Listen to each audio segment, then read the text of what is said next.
Good evening. Hope you are all doing well.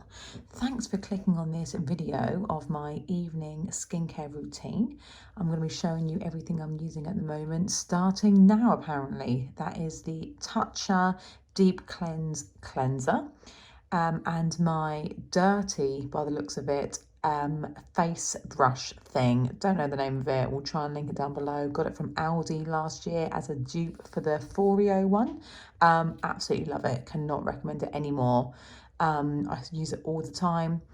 Actually, I would not use the cleanser that I'm actually using now with it. There it is, just a little dollop.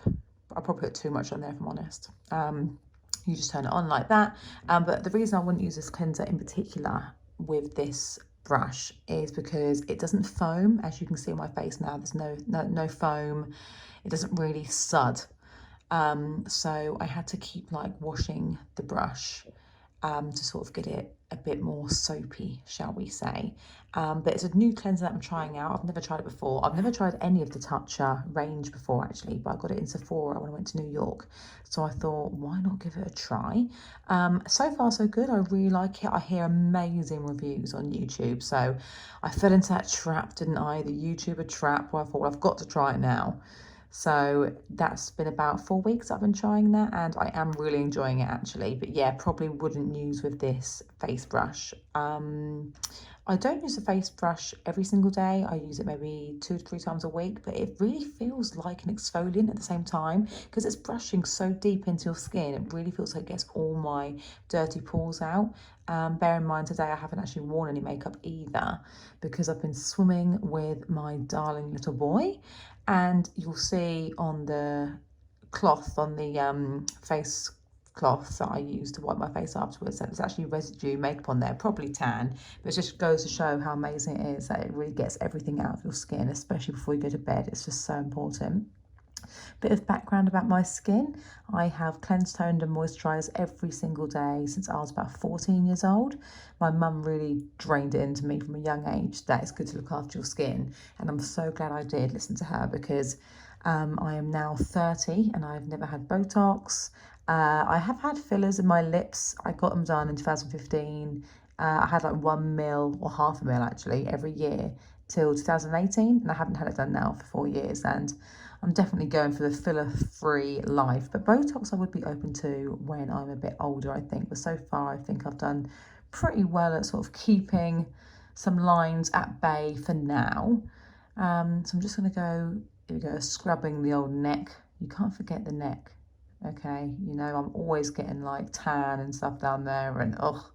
So yeah, just giving it a good old rinse and then let my face air dry before I go ahead with my toner. Now, toner, this is interesting because this is a spray toner, and actually I don't think I would ever go back to a regular toner again. I love the spraying version of them. It's just easier. You don't have to use a cotton pad. And you feel so refreshed. I mean, honestly, this was like the most refreshing feeling afterwards. This is from, actually, the irony, this is actually from a range called Fresh. And again, never tried them before, but I found them in Sephora in New York. And so I thought I'd give them a try. This is like liquid gold. I mean, anyone who knows, you know. Estee Lauder Advanced Night Repair, the best serum, in my opinion, that I've ever tried. And I've tried all of them, you name it. The Kiehl's Midnight Recovery, the Clarins Double Pump one. It's just, for me, it just blows every one of them out of the water. So I always use a serum and I press it into my skin like this, as opposed to rubbing it. It just really deep soaks the pores. Gets right in there, shall we say. I mean, I don't want any of you to think that I actually have the time to do this very luxurious slow motion styles skincare every single night. It is sometimes a little bit more rushed, but that being said, it is always cleanse, tone, moisturize serum. So sometimes I just do it a bit more quicker. Okay, so this is the Tatcha Watercream Moisturizer. Now this is the thing that pretty much sort of broke the internet a few years ago. All the main beauty influencers are using it, and I've now got my hands on it. It comes with this tiny little spoon that you use, which is basically like a guide to show you how much you really need to use, and it is tiny. I mean, look at that. So that whole tub should last me well over a year, if that's how much I would use my face every night. But it does go a really, really long way. The moment you put it onto your skin, it becomes like a water, hence why it's called the Watercream. It just like spreads really, really evenly. So it's, yeah, gonna last me forever. But you're just gonna see me in a minute giving it a nice massage into my skin. It's really lightweight as well, actually. I have oily to, well, I say oily, I've recently had a facial done and I wasn't oily. I have normal to drier skin on my forehead sometimes, but I'm trying to really hard to sort of keep all my sort of hormones at bay to help my skin be clearer. I used to have really oily skin, so I was going to say this moisturiser would be great for people that do have oily skin because it's so lightweight. It almost feels like a gel, so lightweight, not rich or anything like that. And I have the matching Tatcha eye cream too. So yeah, this is kind of like a little first for me, a little first sort of review on the Tatcha brand, but so far it has been absolutely delicious. There's me going in with my little finger for eye cream. And I just sort of go around the crow's feet area and the under eye.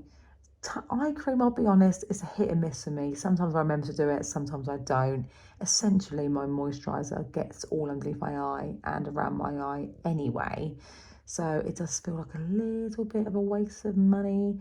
But the skin underneath your eyes is so thin. Apparently, I heard it's the same sort of skin as you have on your lips. So think about when you like burn your lips and things like that. It's really painful, obviously. And so apparently the skin around your eyes is similar. So yeah, you have to sort of be delicate with that area.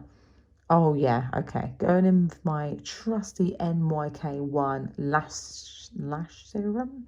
Can't speak. It's really hard to do a voiceover in one go. I'm sort of, the video is moving before I'm talking, so I'm going to need a drink after this, or maybe even a throat tablet, like a Strepsil or something. So here I am going in with my lash serum. I've been using this every single night for the last 8 weeks now, and oh my god, my lashes are getting so long. I absolutely love it. Love it.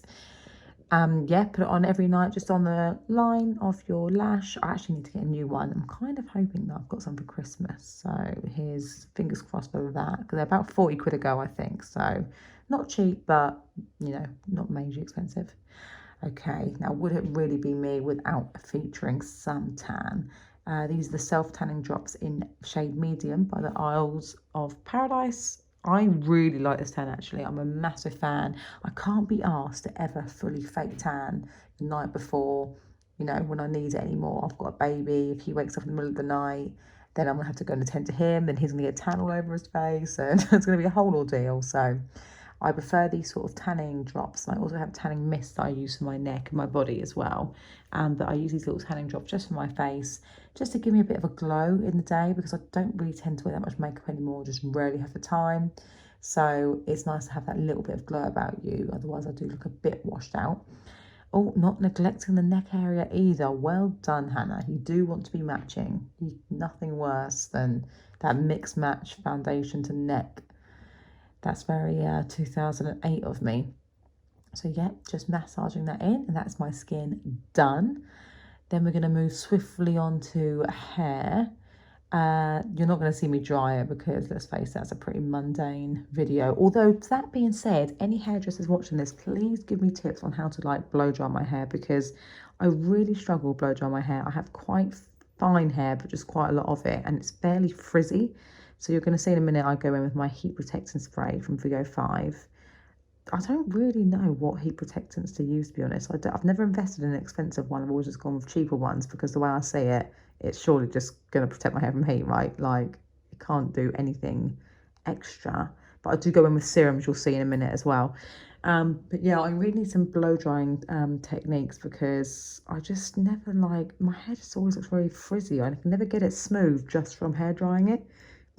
There we go. Healthy, sexy hair, which is really ironic considering a strand of my hair that I've clearly ripped out is hanging on to the edge of the bottle. I promise you my hair is actually quite healthy now. But yeah, 2 pumps of that, and I'll just go from the mid-length of my hair to the ends. Just sort of like stops the breakage and makes it feel really smooth. And then generally I finish off with drying my hair and straightening it the next day, or curling it, whatever I decide to do. And that is my evening routine. Nothing exciting, but thanks for joining me anyway. Bye.